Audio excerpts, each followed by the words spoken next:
फारूक का फ़ोन आया था। अच्छा है? मेरे हिसाब से काफ़ी अच्छा है। कब आएंगे? कल दोपहर को। ठीक है, फिर मैं मेहरुन्निसा के साथ बात कर लेता हूँ। अगर सब कुछ ठीक से होगा तो काफ़ी अच्छा है। इंशाल्लाह सब ठीक हो जाएगा। खुदा हाफिज़। खुदा हाफिज़।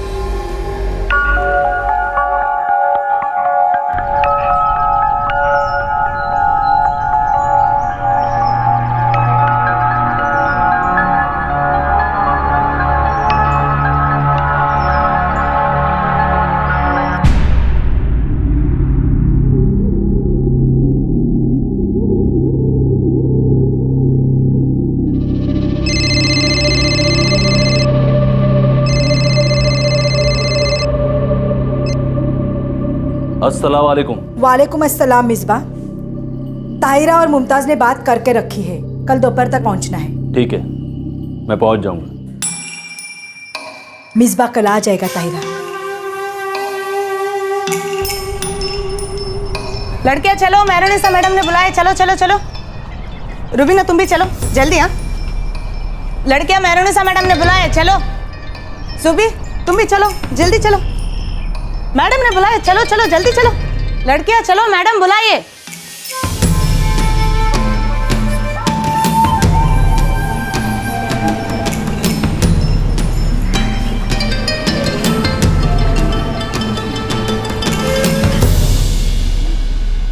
आ गए सर? जी।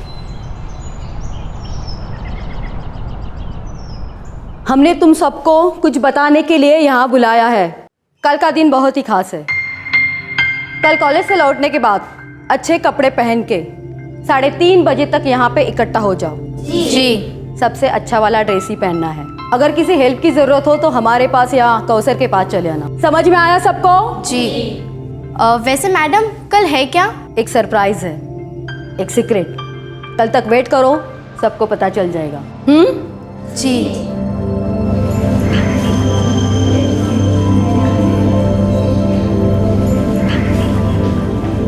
एक सरप्राइज, एक सीक्रेट।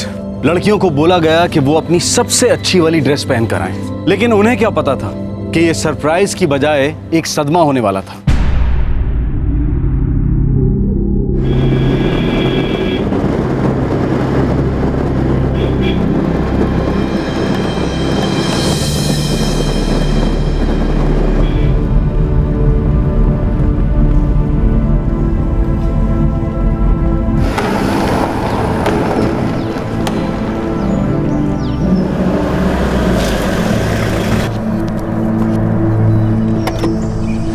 अस्सलाम वालेकुम जनाब।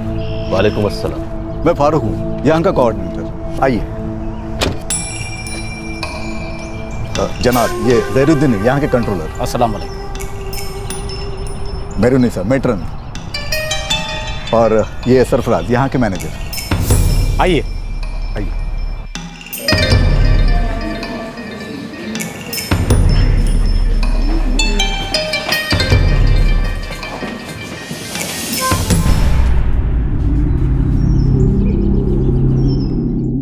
उन्हें मीनाज पसंद आई है। अच्छी बात है।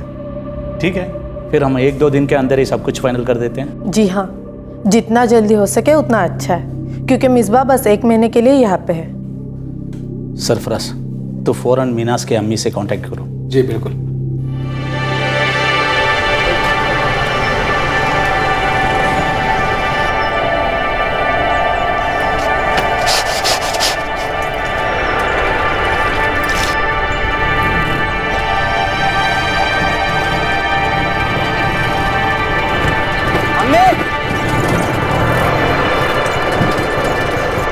अम्मी।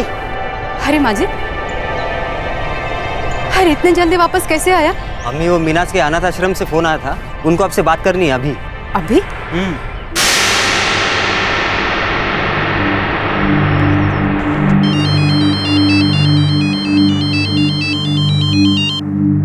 हेलो। हेलो, मैं मीनाज की अम्मी फरजाना बोल रही हूँ। हाँ फरजाना, मैं लिटिल एंजल से सरफराज बोल रहा हूँ। फारूक भाई आपसे फौरन मिलना चाहते हैं। आप कल ही यहाँ आ जाओ, आपसे कुछ जरूरी बात करनी है। क्या हुआ? मीनाज तो ठीक है ना? हाँ हाँ, वो बिल्कुल ठीक है। आप जल्दी यहाँ आ जाओ, आपसे किसी सिलसिले में अर्जेंट बात करनी है। क्या हुआ? उन लोगों को मुझसे कोई ज़रूरी बात करनी है। पता नहीं क्या बात है। अल्लाह करे मिनाज ठीक हो। 14 साल पहले जब मिनाज सिर्फ 3 साल की थी तो फरजाना के शौहर और मिनाज के अब्बू अपनी बीवी फरजाना और बच्चे मिनाज और माजिद को छोड़कर चले गए थे।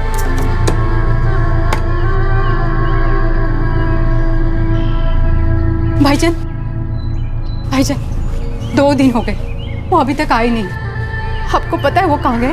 हाँ फरजाना, वो आया था इधर, लेकिन कुछ जाने के लिए कुछ बोला नहीं, बस इतना बोला कि मैं जा रहा हूँ। मैं उसको रोकने का बहुत कोशिश किया, तुम्हारा वास्ता दिया, बच्चों का वास्ता दिया, लेकिन वो रुका नहीं।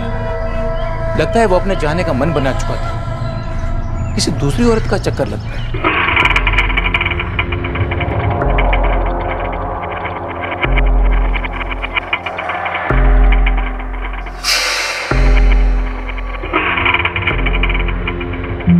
आपको निकाह कबूल है? कबूल है।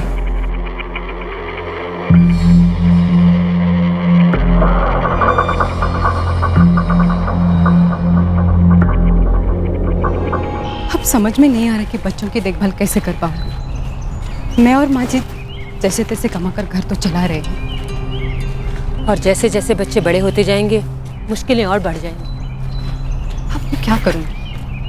मैंने सुना उधर रायपुर में एक अनाथ आश्रम है। अलग अलग शहरों में वैसे ही और भी अनाथ आश्रम है। मेरे बच्चे अनाथ थोड़ी है। ये सिर्फ लावारिस बच्चों का ही अनाथ आश्रम नहीं है, ये उन बच्चों की भी देखभाल और पढ़ाई लिखाई कराते हैं जिनके माँ बाप उनका खर्चा ठीक से नहीं उठा पाते।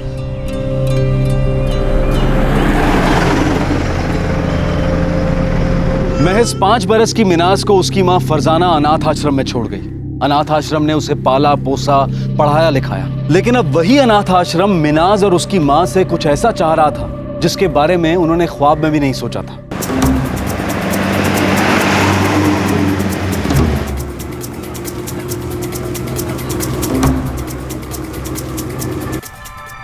अम्मी आप पूरे 8 महीने बाद आई हो। क्या करूं बेटा, टाइम ही नहीं। अरे घर चलाने के लिए 6 घरों में काम करना पड़ता है। मैं समझती हूँ, आपसे मिलकर बहुत खुशी हुई। कहना सर कशिश कैसे? आप मिलने गए थे उनसे? नहीं बेटा, बहुत टाइम से मैंने उनको देखा भी नहीं है। मिनाज, माजिद तुम्हें बहुत याद करता है, सलाम भेजा है उसने। लेकिन अम्मी आप अचानक यहाँ कैसे? अरे वो फारूक भाईजान ने मुझे यहाँ बुलाया है। मिनाज तू जानती है क्या उन्होंने मुझे यहाँ क्यों बुलाया? नहीं अम्मी। वो कह रहे थे कुछ ज़रूरी बात करनी है। मिसबाह उल हक हिंदुस्तानी है, मगर काफ़ी सालों से अरब देश में रहते हैं। वो कल यहाँ आए थे, उन्होंने मिनाज को देखा है। मिनाज उन्हें बहुत पसंद आई है। फरजाना, मिसबाह मिनाज से निकाह करना चाहते हैं। वो बहुत अमीर है, अरब देश में सेटल है, मानो कि अरब ही है। फारूक भाई, मिनाज तो 17 साल की है। 17 की मतलब 18 की होने वाली है। फरजाना, इस उम्र में लड़कियां बहुत जल्दी बड़ी हो जाती है। देखो ये मिनाज के लिए बहुत अच्छा मौका है। अरे मिसबाह बहुत बड़े आदमी हैं, ये समझ लो कि मिनाज की किस्मत चमक जाएगी। इसलिए हमने फैसला कर दिया है कि मिनाज का निकाह मिसबाह से कर देते हैं। फारूक भाई, आपने इस बारे में मिनाज से बात की? इसलिए तो आपको बुलाया यहाँ पे। आप उसकी माँ हैं, आप बात करिए उससे, समझाइए, मनाइए। देखो हमने तो फैसला कर दिया फरजाना, अब तुम्हें ये देखना है कि मिनाज इस निकाह के लिए खुद से राजी हो जाए। अम्मी आप ये क्या बोल रहे हैं? मुझे आगे बहुत पढ़ना है। आपको पता भी है 12वीं में मुझे कितने मार्क्स आए थे?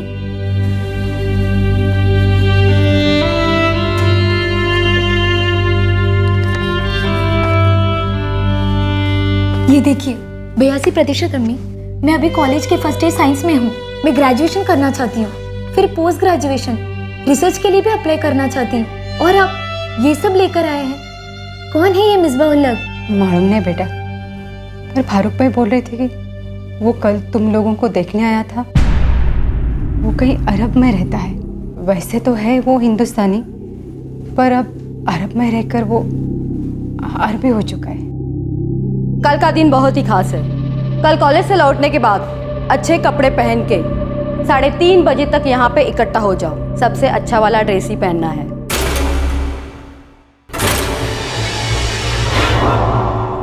नहीं अम्मी, ये नहीं हो सकता। मुझे अभी शादी करनी ही नहीं है। मेरा पूरा फ्यूचर खराब हो जाएगा। मुझे अपना फ्यूचर बनाना है। फारूक भाई बोल रहे हैं कि अब उन्होंने तय कर लिया है।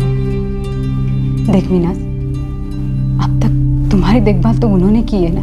माना कि उन्होंने मुझे एक बेहतर जिंदगी दी, लेकिन इसका मतलब ये तो नहीं है ना कि वो उसे इस तरह तबाह कर सकते हैं। अम्मी आप प्लीज उनसे बात कीजिए। मैं आगे पढ़ना चाहती हूँ, वो ऐसे नहीं कर सकते। देखो, हम उसे ऐसे जिद करने नहीं दे सकते। हम उसका भला बुरा जानते हैं। वो चाहे वो कितना भी पढ़ लिख जाए, आखिर में तुम उसके लिए एक अच्छा शौहर ढूंढोगी ना। और फरजाना, मीनाज के लिए इससे बेहतर कुछ हो ही नहीं सकता है। मिसबा अमीर है, अच्छे है, वहां रानी बनकर रहेगी। वो जो चाहेगी उसे मिलेगा। भाईजान, मीनाज पढ़ना चाहती है। वो अपनी जिंदगी खुद बनाना चाहती है। वो पागल है। वो खुद ही अपना फ्यूचर बर्बाद करना चाहती है। लेकिन मिसबा बहुत खुले विचारों के आदमी है। वो पढ़ाई करना चाहती है ना, वो उसे पढ़ाई करने देंगे।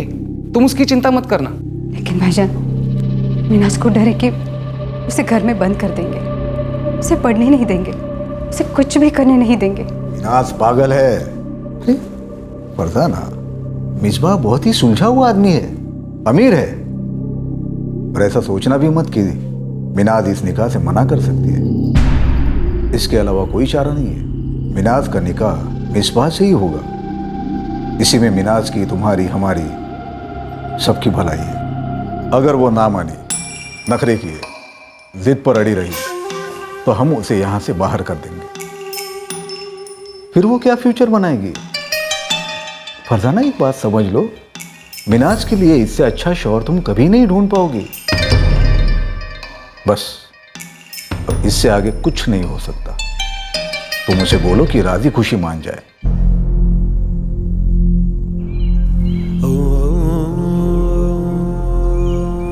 देख मीनाज, ये तेरे भले के लिए है। अगर तू नहीं मानेगी ना, तो ये लोग तुझे निकाल देंगे बेटा। अम्मी, मुझे उस आदमी से निकाह करनी ही नहीं है। मुझे ही क्यों मजबूर किया जा रहा है? क्या वो और किसी को ढूंढ नहीं सकता? मालूम नहीं बेटा, पर इन लोगों ने तो यही फैसला किया है। पता नहीं इनके इसमें क्या मजबूरी है, पर एक जानती हूँ, तेरी ना को ये कभी नहीं मानेंगे। अगर तू नहीं मानेगी ना, तो तेरे आगे की जिंदगी के लिए बहुत बुरा होगा।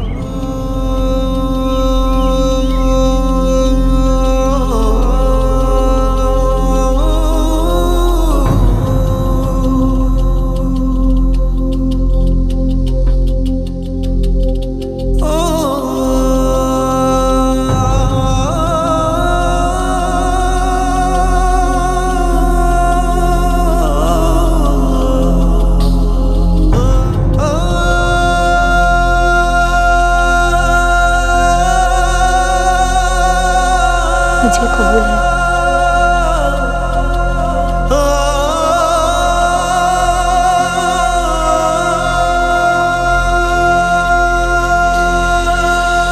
और ये भी मिसबा की ओर से आपके लिए। इन्होंने मिनाज को भी बहुत कुछ दिया है। मुबारक हो शेख साहब।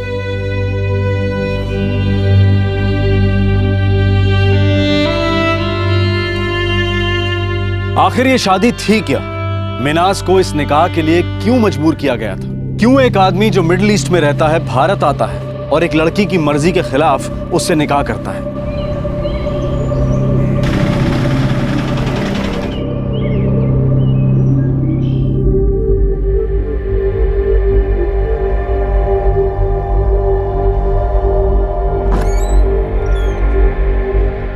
ज्यादा कपड़े निकालने की जरूरत नहीं है। मिसबा तुम्हें हनीमून पे ले जाना चाहता है। कल सुबह ही तुम लोग निकल रहे हो।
मुझे आपसे कुछ बात करनी है।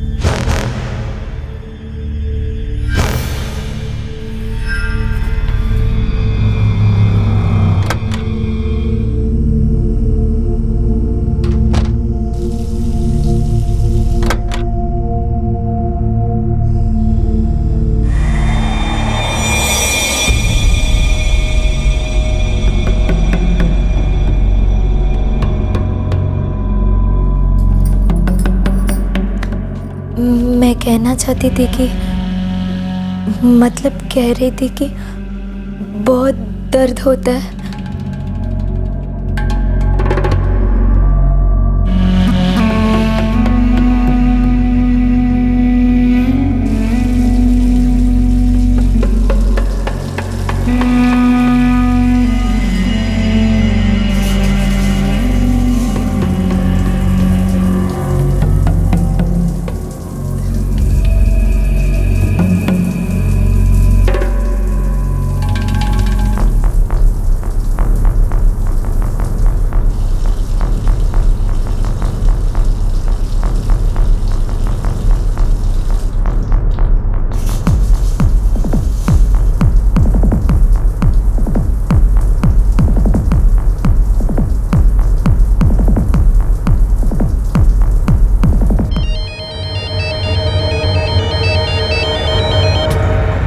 हेलो हेलो भाईजान, मिनाज। मिनाज, कैसी है तू? मैं ठीक नहीं हूँ भाईजान। क्या अम्मी मुझे मिलने आ सकती है? क्यों, क्या हुआ? कहाँ पे तू? मैं एलपी में हूँ। अम्मी को बोलना मुझे उनसे मिलना है। ठीक है, मैं बोल दूंगा, पर है कहाँ पे तू? रामविलास होटल। हाँ हाँ ठीक है, मैं बोल दूंगा। जितना जल्दी हो सके उतना जल्दी आने को बोलो। हाँ हाँ हाँ ठीक है ठीक है। ठीक है, मैं रखती हूँ।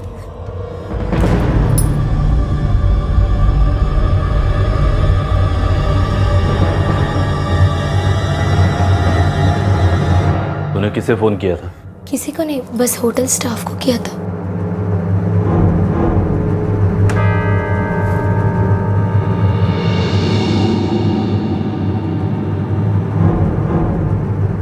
मेरे मोबाइल से तूने होटल के स्टाफ को फोन किया था? जी।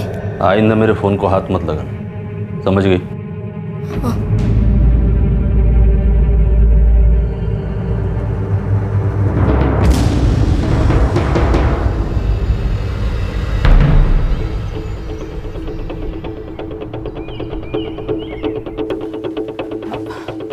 मैडम, मुझे मेरी बेटी से मिलना है। मिनाज नाम है उसका। रूम नंबर मालूम नहीं, पर वो अपने शौहर मिसबा उल हक के साथ यहाँ रुकी है। अब मैं मिनाज की अम्मी फरजाना।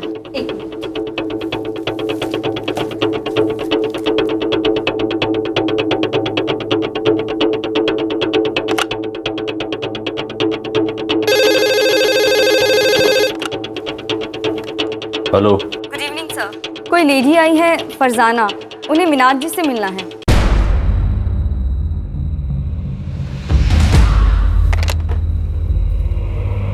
तूने अपनी अम्मी को फोन किया था? वो आई है क्या? तूने मेरे मोबाइल से उसे फोन किया था? मैं उनसे मिलना चाहती हूँ।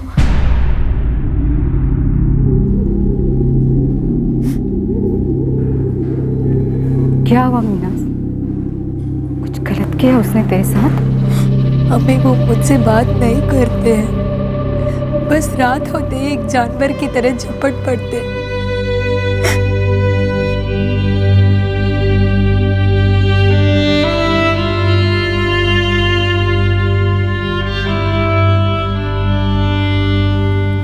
बेटा, तू उससे बोलती क्यों नहीं? उसे कह दे कि ये सब तुझे पसंद नहीं है। अम्मी वो मेरी बात नहीं सुनते और ना ही कुछ बोलते। बहुत दर्द होता है अम्मी, बहुत दर्द। नहीं बेटा, रोती नहीं, चुप हो जा, एकदम चुप हो जा। मिनाज, शादी के बाद मियाँ और बीबी के बीच ये होता ही रहता है। शुरुआत में बहुत दर्द होता है, कुछ समय के बाद सब ठीक हो जाता है। मम्मी मुझे उनके साथ रहना ही नहीं है, मैं फिर से अनाथ आश्रम जाना चाहती हूँ, मुझे पढ़ना है। मिनाज, तेरा निकाह हुआ है, वो शौहर है तेरे।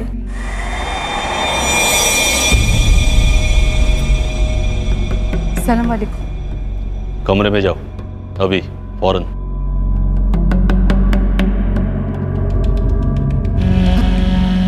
दोबारा मिलने आने की जरूरत नहीं है। वो मेरी बेटी है। अब मेरी बीवी है। अब तुम जाओ, दोबारा कभी मत आना।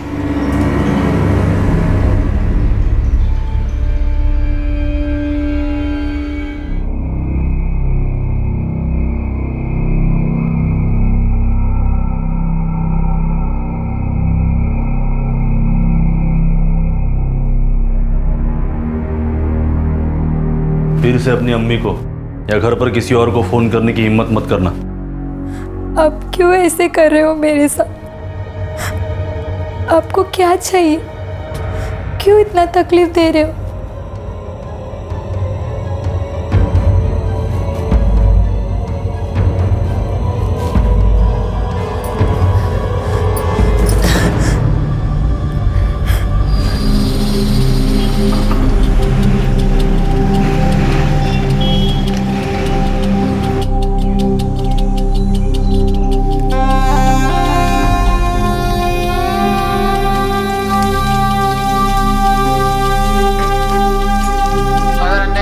നമ്പർ മേടിച്ച് പിറ്റേന്ന് ഫാദർ തന്നെ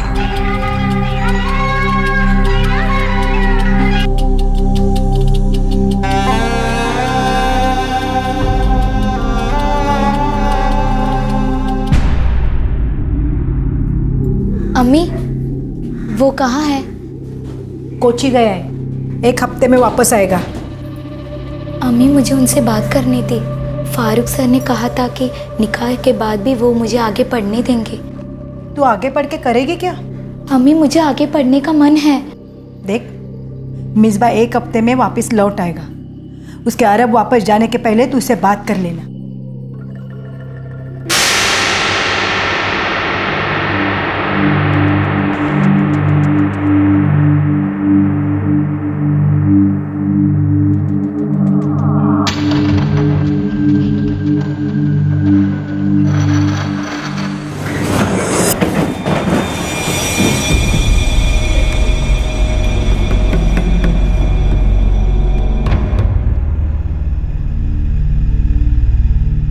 मुझे आपसे कुछ बात करनी है। मैं आगे की पढ़ाई करना चाहती हूँ। मेरी पुराने कॉलेज या फिर यहाँ के किसी भी कॉलेज में जाना चाहती हूँ। मैं कॉलेज के फर्स्ट ईयर में थी। मैं परसों जा रहा हूँ। आप कहाँ जा रहे हो? Abu Dhabi. मैं वहीं रहता हूँ। तुम यहीं रहोगी अम्मी के पास, उन्हें घर में मदद करोगी। लेकिन मैं आगे पढ़ना चाहती हूँ। तुम्हें जो करने को कहा है तुम वही करोगी, समझ गई? लेकिन फारूक सर ने कहा कि आप मुझे आगे पढ़ने देंगे।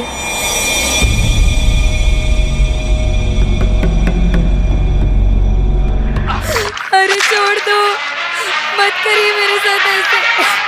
माफ कर दो, छोड़ दो मुझे, छोड़ दो।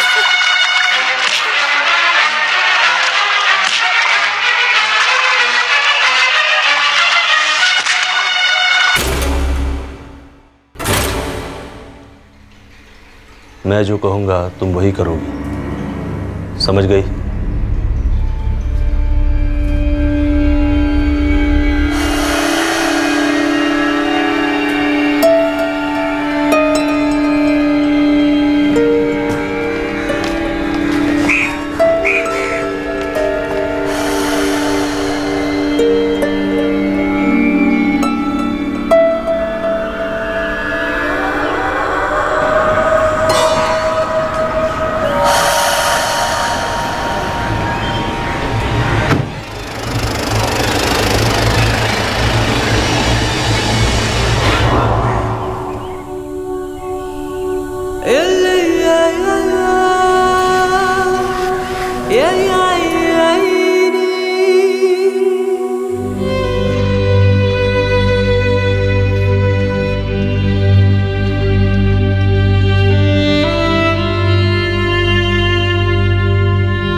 मिनाज, मिनाज, कल तुझे अनाथ आश्रम वाले लोग वापस ले जाने के लिए आ रहे हैं। हाँ, मुझे वापस भेज रहे हो क्या? वो मुझे पता नहीं, बस तुझे जाना है। और हाँ, मिसबा 15 मिनट में फोन करेगा, उसे बात करनी है तुझसे कुछ।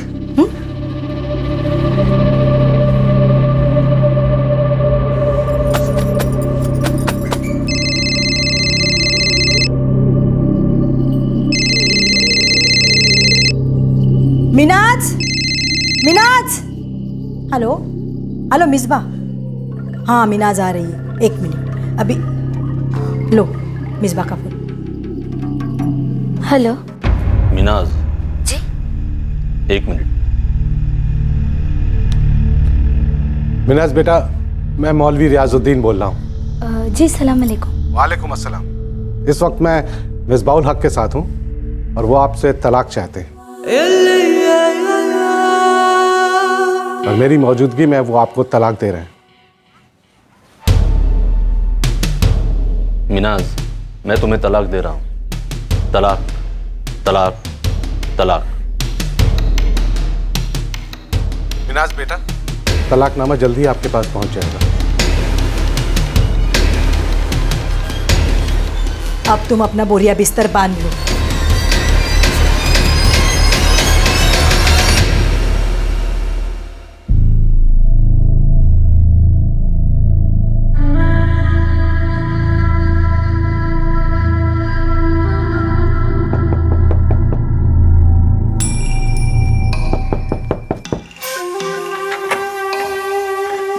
अस्सलाम वालेकुम। वालेकुम अस्सलाम। वो तैयार है। मिसबा साहब कैसे हैं? वो ठीक है, जल्दी यूके जा रहे हैं ट्रेनिंग के लिए। अरे वाह, बहुत अच्छी बात है। मैं आती हूँ। वो लोग तुम्हें लेने आ गए।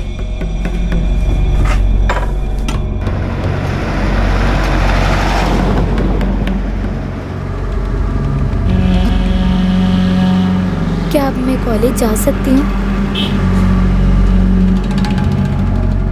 एक बुरे निकाह का दर्द झेलने और फिर तलाक की तकलीफ से गुजरने के बावजूद मिनाज इन सभी चीजों से बाहर निकलकर खुश थी। वो एक ऐसी लड़की थी जो बहुत पढ़ना चाहती थी, लेकिन जैसा उसने सोचा था वैसा कुछ नहीं हुआ।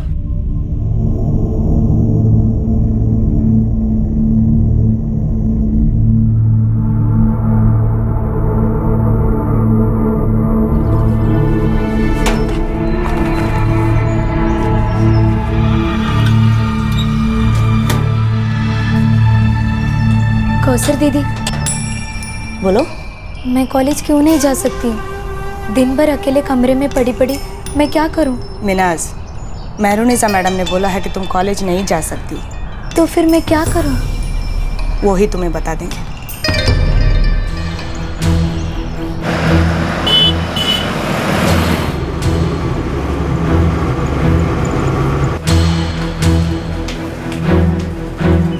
मिनाज,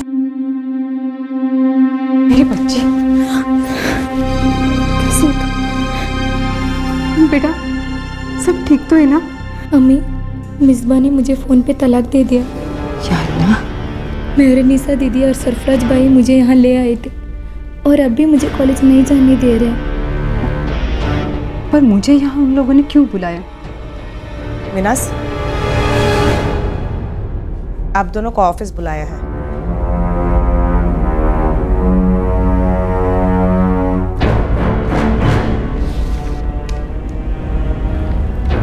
मिनाज, मिसबा ने तुम्हें तलाक दिया है। जी मुझे पता है सर। अब तुम्हें अनाथ आश्रम छोड़ना पड़ेगा। सर मुझे आगे पढ़ना है, मेरी पढ़ाई क्यों बंद की जा रही है? आखिर इसमें मेरी गलती क्या थी? यह आश्रम उन लड़कियों के लिए है जो या तो गरीब है या फिर अनाथ। शादीशुदा औरतों को हम यहाँ पर नहीं रख सकते, ये हमारे रूल्स के खिलाफ है। पर फारूक भाई, इसमें मेरे मिनाज का क्या कसूर है? इसकी शादी तो आपने जबरदस्ती करवाई और अब वो लड़का इसे छोड़कर चला गया। सर आपने कहा था कि वो मुझे पढ़ाई जारी रखने देगा, लेकिन वो तो किया नहीं, वो मुझे छोड़कर चला गया। अब इसमें मेरी क्या गलती थी?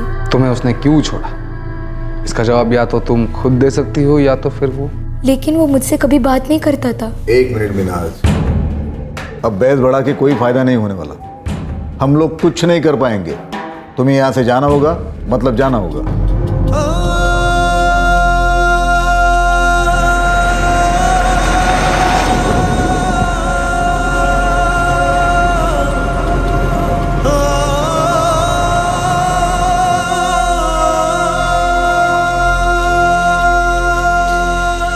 मम्मी, क्या मैं कॉलेज जा सकती हूँ? अब मैं क्या बोलूँ बेटा, मेरी इतनी कमाई तो है ही नहीं। क्या मैं माजिद भाईजान से बात करके देखूं?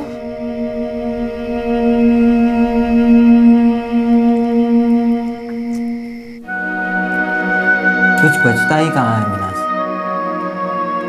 भाड़े का ऑटो है और इसे अपनी शादी के लिए भी कुछ बचाना है। तो अम्मी अब मैं क्या करूं?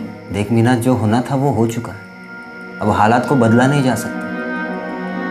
बेहतर यही होगा कि तू इसे अपनी किस्मत समझ के मान ले। मुझे लगता है कि तू अम्मी के साथ कोई काम ढूंढ ले। तेरे सामने पूरी जिंदगी पड़ी है मिनाज।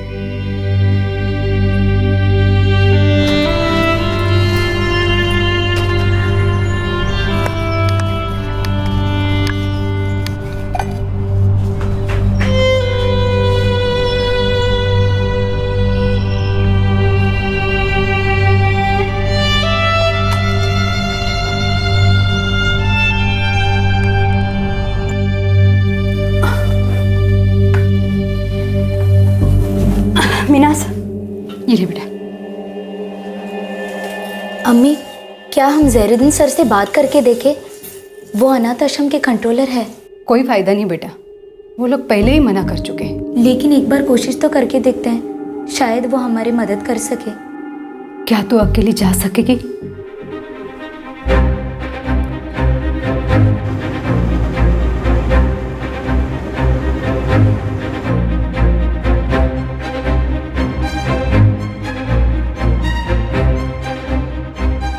सर सब जानते हैं कि हमेशा मैं अच्छा मार्क्स लाती हूँ।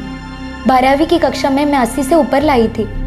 मैं पढ़ना चाहती हूँ सर, कॉलेज जाना चाहती हूँ। मीनास, मुझे तुम्हारा पूरा केस मालूम है। मुझे लगता है कि तुम्हें और तुम्हारे अम्मी को साफ साफ बता दिया था कि तुम्हें इस अनाथ आश्रम में कोई जगह नहीं। सर लेकिन मुझे समझ नहीं आ रहा है कि मेरा क्या कसूर है। आश्रम वाला ने जो कहा था वही मैंने किया। अगर उस आदमी ने मुझे छोड़ दिया तो मैं क्या करूँगी, कहाँ जाएगी? तुम्हें पता है मिसबा ने तुम्हें तलाक क्यों दिया है? नहीं सर। तलाकनामे में तो कोई वजह नहीं लिखी है, लेकिन उसने मुझे साफ बताया कि तुम्हारे शादी से पहले कई आदमियों के साथ तुम्हारे अफेयर थे। सर लेकिन ये सब झूठ है। मीनास, जब औरत के साथ पहली रात गुजारते हैं ना, तब आदमियों को सब पता चल जाता है। तुम्हें क्या लगता है सब छुपा रहेगा? लेकिन अगर मुझे पहले ही ये सब मालूम होता तो तभी तुम्हें अनाथ आश्रम से निकाल देते थे। सर लेकिन ये सब इल्जाम झूठ है। तुम तो बोलोगी ही, लेकिन ये सब सच है। सर आप मुझे अनाथ आश्रम से निकाल दीजिए, लेकिन कम से कम मुझे कॉलेज तो जाने दीजिए। मैं घर से कॉलेज जाएगी सर। सॉरी मीनास, हम ऐसा कर नहीं सकते हैं और इस मामले को ज़्यादा खींचने की ज़रूरत नहीं है। अब तुम्हारे लिए इस अनाथ आश्रम में कोई जगह नहीं है।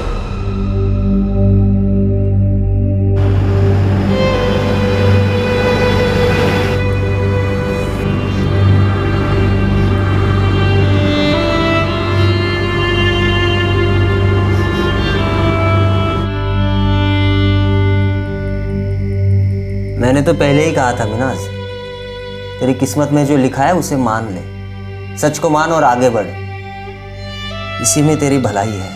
मिनाज, खाना खा ले बेटा, भूखे रहने से कुछ बदलने वाला नहीं है। क्या ये किस्मत का खेल था जिसने मिनाज को ऐसे हालात का शिकार बनाया, या फिर अनाथ आश्रम के अधिकारियों और एक आदमी की मिलीजुली साजिश जिसने कभी जाहिर नहीं होने दिया कि वो एक 17 साल की लड़की से शादी क्यों करना चाहता है? इस सब के अलावा मिनाज के ऊपर सरासर झूठे इल्जाम लगाए गए। मिनाज चाहे कमजोर थी, लेकिन उसने अपने ऊपर लगे इल्जामों को कभी नहीं माना और ना ही उसने पढ़ाई करने की अपनी इच्छा को कमजोर पड़ने दिया। कॉलेज जाने और अपना भविष्य बनाने का उसका इरादा एकदम पक्का था। तू पागल हुई है मिनाज?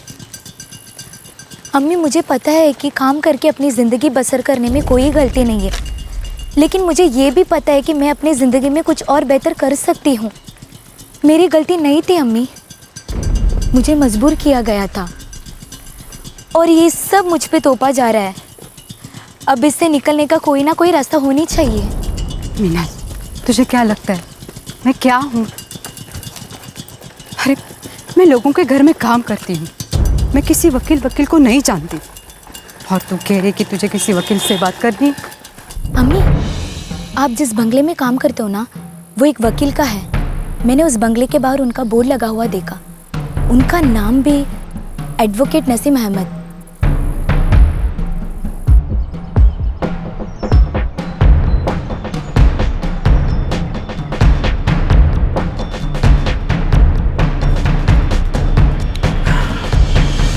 ठीक है, आप उसे मेरे पास भेज दीजिए, मैं देखता हूँ मैं क्या कर सकता हूँ। नमी सर,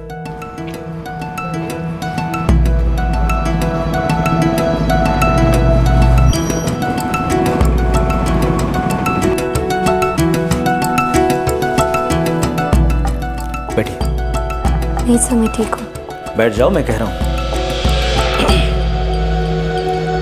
मिनाज, मुझे तुम्हारे अम्मी से पता चला कि तुम्हारे साथ क्या हुआ था। उस आदमी ने अबू धाबी से फोन करके तुम्हें तलाक दिया। जी सर। तुम्हारे पास वो तलाकनामे की कॉपी है? हाँ।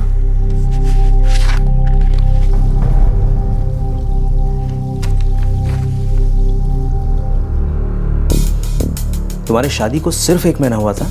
1 महीना 5 दिन। मिनाज, तुम्हें पता है उसने तुमसे निकाह क्यों किया था? मुझे पता नहीं सर, वो मेरे आश्रम में आए थे, हम सबको देखा और मुझे बताया गया कि उन्होंने मुझे सिलेक्ट किया। हाँ, पर क्यों? मुझे कुछ नहीं पता सर। मैं बस इतना जानती हूँ कि मेरे कॉलेज जाना बंद हो गया। मैं आगे पढ़ना चाहती हूँ सर, मैं ये सब कुछ भूल जाना चाहती हूँ। अनाथ आश्रम के अथॉरिटीज़ ने मुझे कहा था कि वो मुझे फिर से नहीं लेंगे। मैंने उनसे रिक्वेस्ट भी की थी कि वो मुझे भले ही ना ले, कम से कम कॉलेज तो जाने दे, लेकिन वो नहीं मानी सर। मेरी माँ बहुत गरीब है, बहुत। मैं पढ़ लिख कर कुछ बनना चाहती हूँ। मैं हमेशा अच्छा मार्क्स लाती हूँ और आगे भी लाएगी। मैं पोस्ट ग्रेजुएशन करना चाहती हूँ। मिनाज, मैं समझ सकता हूँ कि तुम अपने पढ़ाई को लेके बहुत सीरियस हो। मैं ये भी देख रहा हूँ कि तुम एक होनहार स्टूडेंट हो। लेकिन मिनाज, एक बात अब तुम्हें समझनी होगी कि तुम्हारे साथ अपराध हुआ है।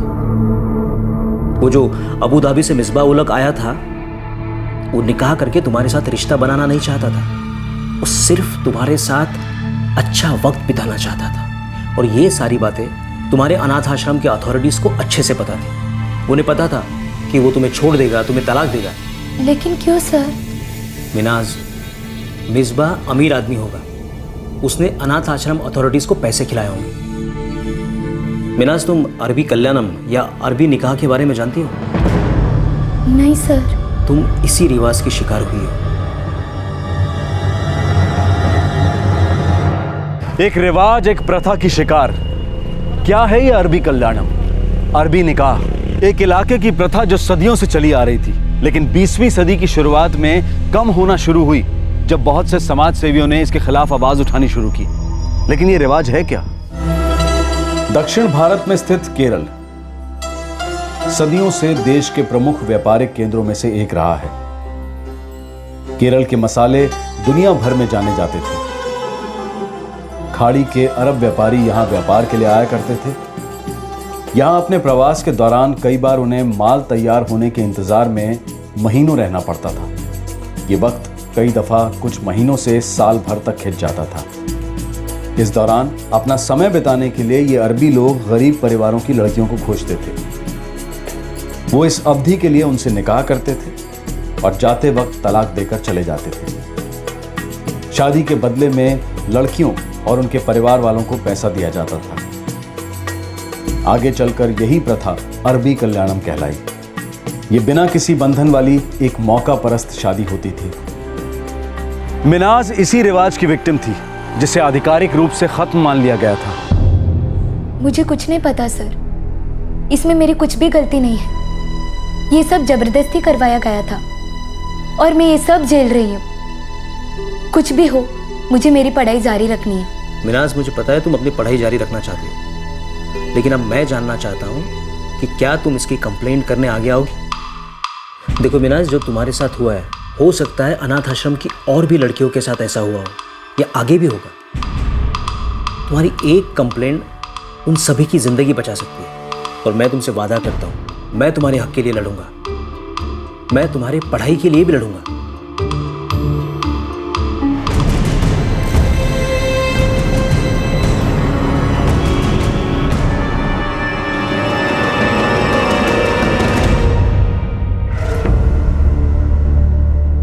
रशीद, ये रही उस लड़की की मार्कशीट। सिर्फ 17 साल की है, नाबालिग। कोई मैरिज सर्टिफिकेट है? मेरे ख्याल से तो नहीं है, क्योंकि अगर होता तो वो मुझे जरूर बताती। बहुत इंटेलिजेंट लड़की है, लेकिन गरीब है, और इसीलिए शायद उस अनाथ आश्रम के अथॉरिटीज ने उसे ये सब करने के लिए मजबूर किया होगा। लगता है निकाह प्रॉपरली किया गया था। Come on Rashid, she is just 17, सिर्फ 17 साल की है वो, और ये इलीगल है। क्या वो कंप्लेन फाइल करने के लिए आएगी? श्योर, जरूर। रशीद, वो हर हाल में अपनी पढ़ाई जारी रखना चाहती है। ठीक है, पहले हमें कंप्लेन रजिस्टर करनी होगी, बाकी की बात बाद में देखेंगे। ठीक है।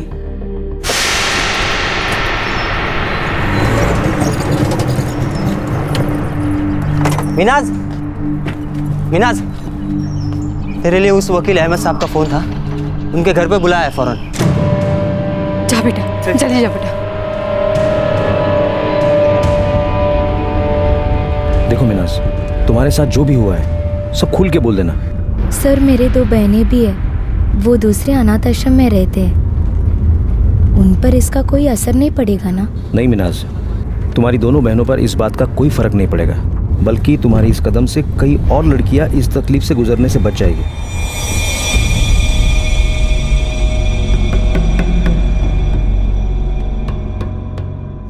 मिनाज, शुरू से सब कुछ बताओ, तुम्हारे साथ क्या क्या हुआ था? बताओ मिनाज।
हाँ फारूक भाई, आप जल्दी यहाँ आ जाइए।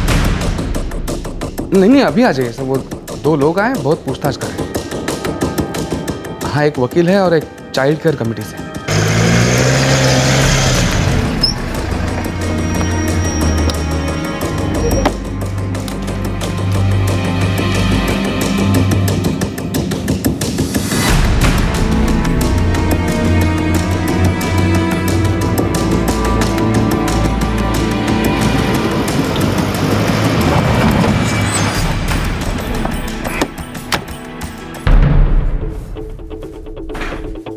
क्या हुआ है? इतना हंगामा क्यों मचा रखा है? क्या मिनाज वो पहली लड़की है जिसका आप लोगों ने इस तरह से निकाह कराया है? इसके पहले और ऐसी कितनी लड़कियों का निकाह करा चुके हैं? ये क्या बात कर रहे हैं आप? ये निकाह लड़की और उसकी अम्मी की रजामंदी से हुई थी, उन पे कोई जोर जबरदस्ती नहीं की गई थी। आप लोगों ने मिसबाउल हक के लिए बाकायदा एक सिलेक्शन प्रोसीजर रखा था, लड़कियों को सच सवर कर उसके सामने आने बोला था, और अब ये कह रहे हैं कि इसमें उस लड़की की रजामंदी थी। उस लड़की ने हमारे यहाँ कंप्लेन कराया है कि ये सब उससे जबरदस्ती कराया गया था। ये सरासर गलत है सर, उसे किसी ने मजबूर नहीं किया था। हम क्यों जबरदस्ती किसी का निकाह कराएंगे? देखिए, मेरी आप लोगों को एक सलाह है, आप लोग सब सच बता दें, वरना कानून के डंडे को सच उगलवाना आता है। देखिए, हम एक जिम्मेदार ऑर्गेनाइजेशन है, चैरिटी होम चलाते हैं। सभी लड़कियों का पालन पोषण, शिक्षा, फिर उनकी सेटल होने तक जिम्मेदारी हमारी है। मिनाज का निकाह उसकी मर्जी के खिलाफ किया गया था, फिर फ़ोन पर गैरकानूनी ढंग से उसे तलाक दिया गया और वो तलाक के डॉक्यूमेंट्स उसे पोस्ट से भेजे गए। इस सब के लिए आप लोगों को कितने पैसे मिले? देखिए, आप लोग हम पर झूठा इल्ज़ाम लगा रहे हैं। देखते हैं कौन सही है और कौन गलत।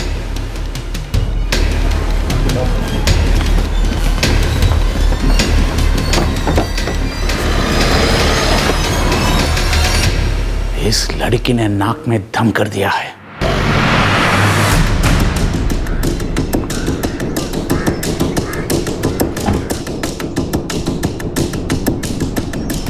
मिनाज ने चाइल्ड केयर ऑर्गेनाइजेशन में जो कंप्लेंट किया, ये उसकी कॉपी है।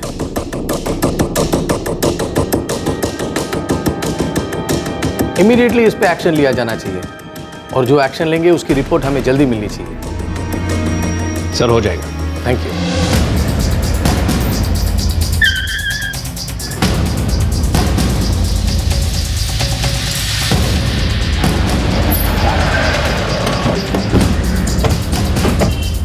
सर सर सर, हम लोगों ने गलत क्या किया है? सब कुछ रिवाज के मुताबिक हुआ है।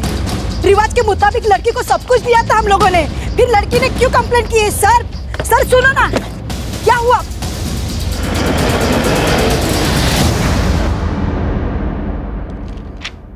लड़की की उम्र 17 साल की है, फिर उसका निकाह कैसे करवाया जा सकता है? जी देखिए, यहाँ हर चीज़ कायदे के मुताबिक की गई है। हमारे यहाँ जो सर्कुलर इशू किया गया है उसका हिसाब से 16 साल से ऊपर की लड़कियों के निकाह का रिकॉर्ड रखना है।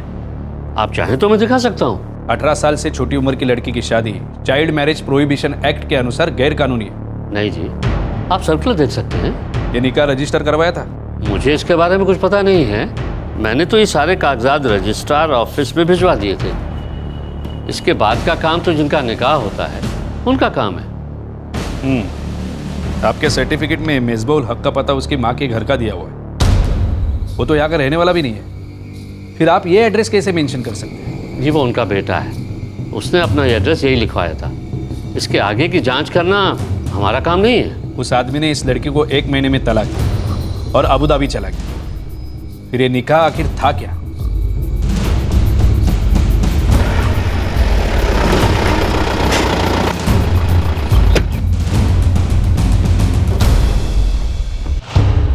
मेरे सर्टिफिकेट इश्यू नहीं हुआ है।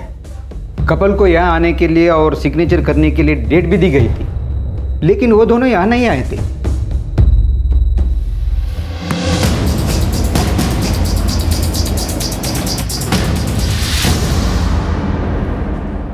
सर हमने क्या गलत किया है? सब कुछ फर्जी है। जब निकाह रजिस्टर नहीं हुआ तो तलाक कैसे हो गया? सर मेरे बेटे मिसबा ने फोन पे तलाक दिया है। सिर्फ फोन पे तलाक तलाक तलाक कह देने से तलाक नहीं होता, ये इनवैलिड है। लेकिन हमें यहाँ क्यों लाया गया है सर? देखिए सर, जो भी हुआ था वो लड़की और उसके परिवार वालों के रजामंदी से हुआ था। अनाथ आश्रम का इस्तेमाल किया गया है। साफ सी बात है, वहां के अधिकारियों की मदद से ही आप और आपका बेटा वहां पहुंचे। फिर एक लड़की पसंद की गई। आश्रम के साथ निगोशिएट किसने किया था? इस सब के लिए कितने पैसे दिए गए थे? आपके चुप रहने से कोई फायदा होने वाला नहीं है। हाँ, पर अगर आप मुंह खोले, सच बोले तो आपका फायदा हो सकता है। सर, हमारी एक फैमिली फ्रेंड है मुमताज़, उन्हें मिनाज पसंद आई है। उसी ने हमारी मदद की थी मिसबा भाईजान के लिए दुल्हन ढूंढने में। मिसबा आपका बेटा है? हाँ, वो मेरा बेटा है। वो तो गल्फ में रहता है, उसके फादर भी वहीं पे रहते। ये उसके पेपर्स है जो उसने पासपोर्ट ऑफिस में दिए। जब वो गल्फ का रहने वाला है तो उसने यहाँ आकर एक नाबालिग लड़की से निकाह क्यों किया? उसे जगह जगह ले जाकर उसके साथ हनीमून मनाया और फिर वापस चला गया और उसे तलाक दे दिया। ऐसा क्यों किया उसने? बोलो। वो यूके में ट्रेनिंग कर रहा है और ये ट्रेनिंग शादीशुदा लोग नहीं कर सकते, इसलिए मिसबा ने उस लड़की को तलाक दिया। अगर वो मिनाज को सच में अपनी बीवी बनाना चाहता था तो फिर वो उसे साथ लेकर क्यों नहीं गया? और अगर वो जानता था कि शादीशुदा लोग ट्रेनिंग नहीं कर सकते और उसे ट्रेनिंग करनी थी तो फिर उसने ये निकाह क्यों किया? मेजबा आप ही का लड़का है या फिर अनाथ आश्रम के अधिकारियों के साथ मिलकर आप ये साजिश कर रहे हैं और मेजबा ने आपको भी पैसे दिए? मेरा बेटा है वो। मिसबा मेरा बेटा है। बेटा है मेरा वो। नाज़नीन ने कबूल किया कि वो भी एक ऐसी ही जबरन कराई गई फर्जी शादी का शिकार थी। उसका शौहर जो अरब से था उसने भी उसके साथ ऐसा ही किया था और फिर उसे छोड़कर चला गया। मिसबा नाज़नीन और उसके अरब शौहर का ही बेटा था। कुछ सालों बाद जब उस अरब को पता चला कि नाज़नीन से उसका एक बेटा है तो वो मिसबा की परवरिश करने के लिए मान गया, लेकिन नाज़नीन को फिर भी अपने साथ नहीं ले गया।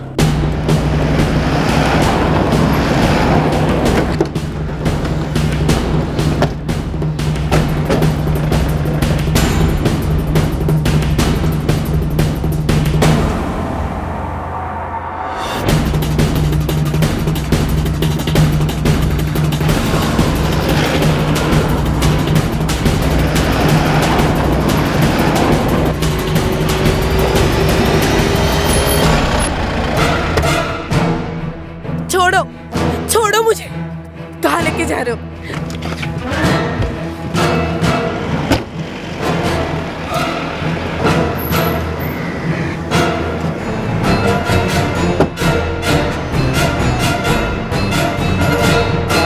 इस सब में कुछ लेन देन तो जरूर हुआ है। मुमताज और ताहिरा, मेजबा की जो सौतेली बहनें, उन्होंने इसमें मीडिएटर्स का काम किया है। अनाथ आश्रम की बाकी लड़कियों का क्या? हमने सारे रिकॉर्ड्स चेक किए, अनाथ आश्रम की हर लड़की के बारे में जांच की। ये वहां का ऐसा पहला केस है। लेकिन अगर ये बात सामने नहीं आता तो हो सकता है कि वो लोग और लड़कियों के साथ भी ऐसे ही करते। हो सकता है। हम मेजबा उल हक का नाम चार्जशीट में डाल रहे हैं, लेकिन वो गल्फ का रहने वाला है। हम आगे देख लेंगे। आपने बहुत जल्दी एक्शन लिया, इसके लिए थैंक यू।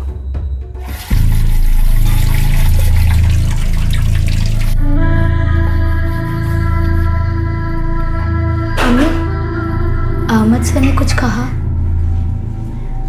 पिल्ले कुछ नहीं कहा।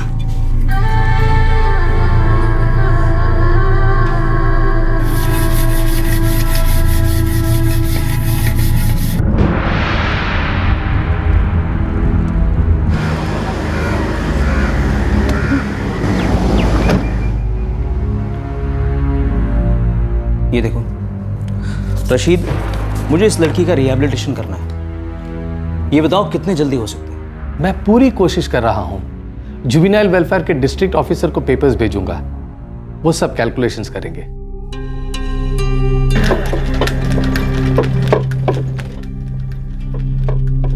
मिनाज, तुम आगे आई, तुमने कंप्लेंट की, इसीलिए आज इन सभी लोगों को चार्ज किया जा सका है।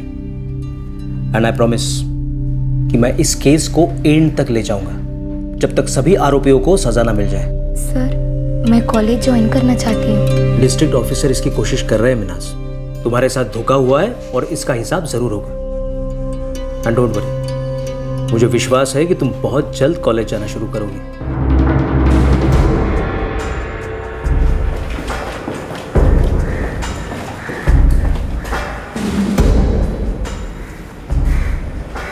सर, ये सारी कैलकुलेशंस हैं।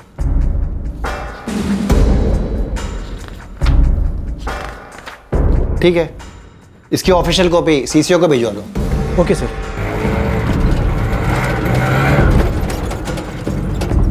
अरे मिनाज, वो अहमद सर का फोन आया था, तुझे फौरन बुलाया। चल चल, मैं तुझे छोड़ता हूँ। हाँ हाँ।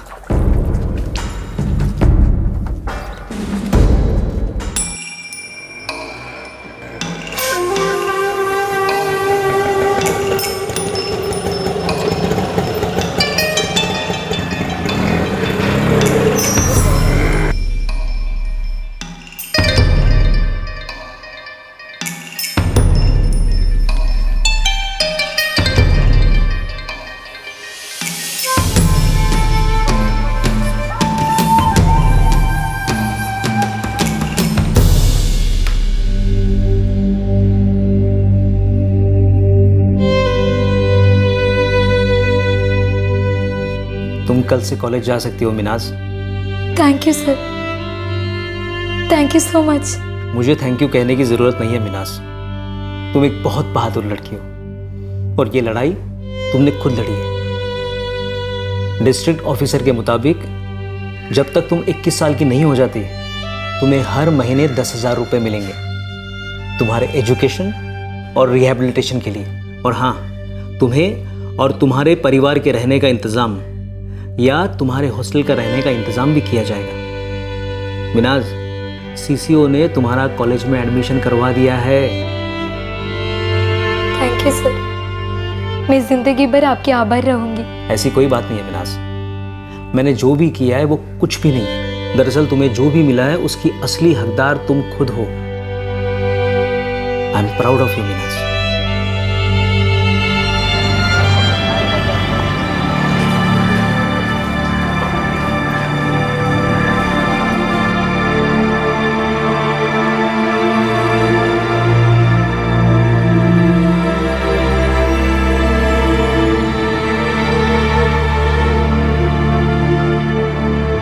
आईपीसी की धारा 376 बलात्कार के लिए, 498A पति या रिश्तेदारों द्वारा औरत पर हिंसा करने के लिए, पॉक्सो एक्ट यानी कि protection of children from sexual offence act 2012 के सेक्शन 7 और prohibition of child marriage act 2006 के सेक्शन 9 बालिग मर्द का नाबालिग लड़की से शादी करने के लिए, सेक्शन 10 नाबालिग की शादी की रस्म कराने के लिए, सेक्शन 11 चाइल्ड मैरिज को बढ़ावा देने के लिए और सेक्शन 15 इसके तहत सभी अपराधों को कॉग्निसेबल और नॉन बेलेबल मानने के लिए। ये सारी धाराएं इन सभी आरोपियों पर लगाई गई हैं। एडवोकेट नसीम अहमद जोर दे रहे हैं कि लड़की के यौन शोषण के लिए ट्रैफिकिंग का सेक्शन 370A भी इसमें जोड़ा जाए। सभी आरोपी अभी जमानत पर बाहर हैं। पुलिस अभी तक मिसबाउल हक और अनाथ आश्रम के अधिकारियों के बीच पैसे का लेन देन साबित नहीं कर पाई है। मिनाज की कॉलेज की पढ़ाई जारी है। सीसीओ ने राज्य सरकार को मिनाज का रिहैबिलिटेशन पैकेज भिजवा दिया है। एडवोकेट नसीम अहमद पुलिस के कोर्ट में चार्जशीट दाखिल करने के बाद हाई कोर्ट में रिट पिटिशन दाखिल करने की सोच रहे हैं ताकि मिसबाउल हक का एक्स्ट्रेडिशन हो सके। ये केस जब मीडिया के जरिए लोगों के सामने आया तो बहुत बवाल खड़ा हुआ।